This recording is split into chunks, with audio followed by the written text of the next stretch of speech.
咱台湾行到今，会当变作是一个自由民主国家。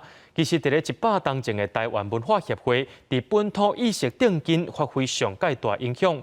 53年基金会甲公司台记台专工办新拓报社活动，邀请大家对意见平权、媒体和文化中间，甚至着反中国渗透等等议题来做探讨。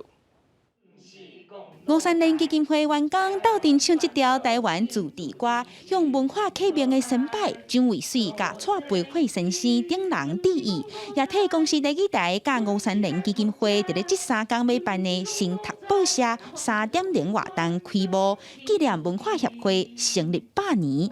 到目前，其实咱台湾人也个主题也个无去读到咱台湾主体意识的历史吼。 这个若改变，我相信台湾这个主体意识、文化认同拢会改善。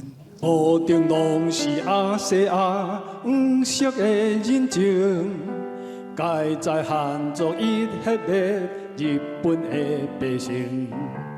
台湾文化协会1921年成立，初期办汇报、做读报社、讲习会、下跪学校，甲各种的文化活动，留真侪文化的外景，建设台湾文化的启明运动。即阵过100冬，若看咱即阵的台湾科技发达，加消息夜飞，中国渗透咱的力头也愈来愈大。未来咱要安怎深化媒体辨识能力，也是这届新读报社探讨的重点。 语言文化的背后，其实是种人权。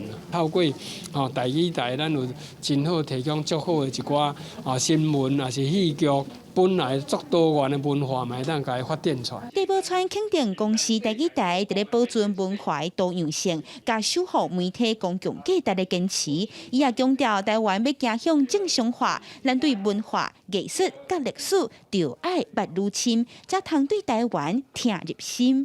记者阿敏珍、曾派文台北报道。